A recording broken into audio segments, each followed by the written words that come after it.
वायुमंडल के सबसे भारी गैस कार्बन डाइऑक्साइड है। ओजोन परत समताप मंडल में पाया जाता है।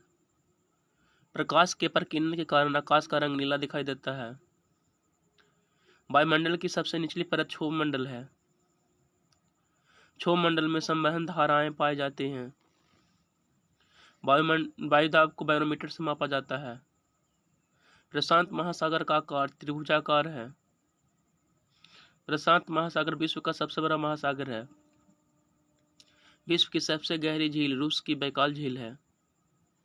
विश्व की सबसे बड़ी झील कैस्पियन सागर है। भारत का पेरिस जयपुर को कहा जाता है। दक्षिण का कश्मीर केरल को कहा जाता है। पूर्व का स्कॉटलैंड मेघालय को कहा जाता है।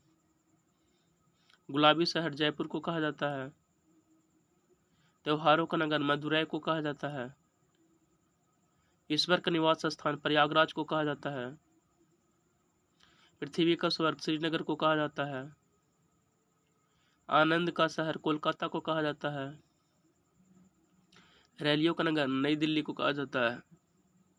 धान का कटोरा छत्तीसगढ़ को कहा जाता है। बगीचों का शहर कपूरथला को कहा जाता है। अरब सागर की रानी कोची को कहा जाता है। पेरियार झील केरल में है। अष्टमुडी झील केरल में है। नवाबों का नगर लखनऊ को कहा जाता है। बिहार का शोक कोसी नदी को कहा जाता है। भारत का मैनचेस्टर अहमदाबाद को कहा जाता है। दक्षिण की गंगा कावेरी नदी को कहा जाता है। दक्षिण गंगा गोदावरी को कहा जाता है। उत्तर भारत का मैनचेस्टर कानपुर को कहा जाता है। भारत का मैनचेस्टर अहमदाबाद को कहा जाता है। इस्पात नगरी जमशेदपुर को कहा जाता है। नदियों द्वारा लाई गई मिट्टी को जलोढ़ मिट्टी कहते हैं। पुरानी जलोढ़ मिट्टी को बांगर कहते हैं। नई जलोढ़ मिट्टी को खादर कहते हैं। बांगर मिट्टी में कंकर और कैल्शियम कार्बोनेट होते हैं। काली मिट्टी कपास की खेती के अत्यधिक उपयुक्त होती है।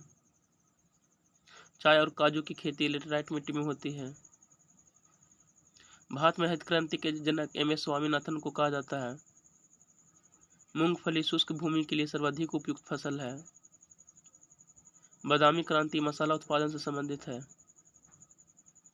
रजत क्रांति अंडा उत्पादन से संबंधित है। काली क्रांति पेट्रोलियम उत्पादन से संबंधित है। लाल क्रांति टमाटर या मांस उत्पादन से संबंधित है।